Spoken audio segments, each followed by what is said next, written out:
FORA.tv. The world is thinking. Well, I got interested in the wine ratings partly as a person who likes to drink wine, but Scotch is okay too,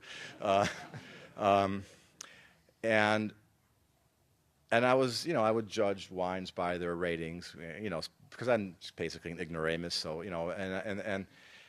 but I got to wondering, they charge a lot more if it's a 93 than if it's an 88 or an 89, and how much meaning people put a lot of. I remember reading in one magazine that it's worth a lot of money each point on the rating system. So I thought you're referring to the Robert Parker ratings, I assume. Right, but I mean he's not the only one who does it anymore, but he was the first one,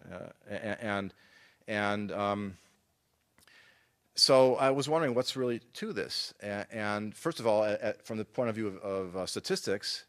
When you're measuring something, even if you're measuring, say, the position of a star in the sky, if you're an astronomer, and this is how some of the statistics was first invented and why it was worked on, was where they would measure the position of a star, and the same astronomer could measure that position 10 times and get slightly different answers. And the different astronomers, obviously, they'll also get different answers, and they're wondering how do these answers distribute themselves, or since this is statistics, not probability, we want to go backwards. What's the underlying truth? So what is the actual position of the star now that I have all these readings? So I'm saying, what's the actual position of the wine now that I have all these ratings, right? And there hasn't been any study on that, and there's not enough to get a good data sample. If there were 30 or 40, if I could get 30 or 40 good ratings for every wine, I could probably get some idea. But there are, of course, user ratings on the internet that you could use, but that's another. What I did was I looked at it theoretically, and I said, well, let's see how if there's any studies about how well people can actually discern these things.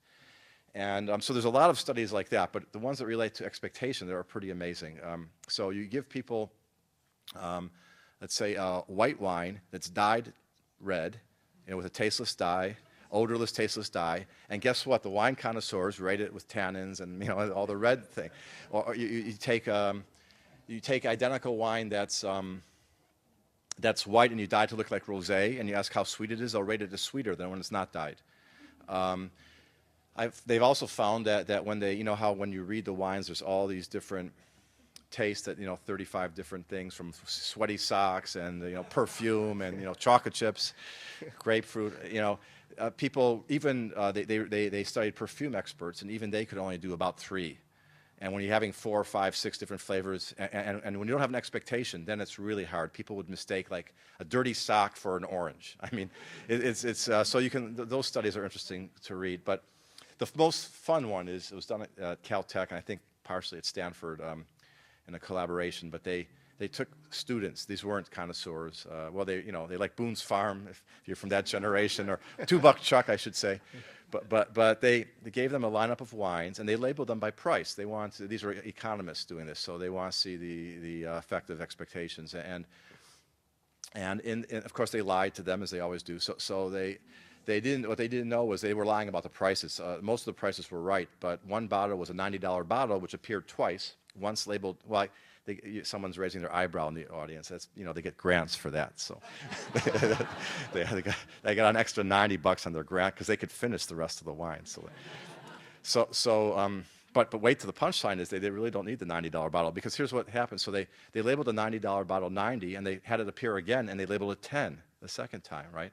And then they asked the students to taste the wine and tell how much they like the wine. Well, guess what? They like the $10 bottle a lot less than they like the $90 bottle, right?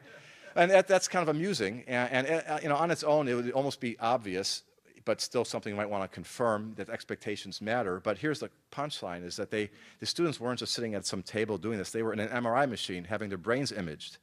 And the scientists found that actually the pleasure center of the brains actually did light up more with the bottle when it was labeled 90 than the same bottle when it was labeled 10. So they really were enjoying it more. And the moral of the story is, invite your friends over, stick that $90 label on the $10 bottle, and they'll love Two Buck Chuck just as much as anything else.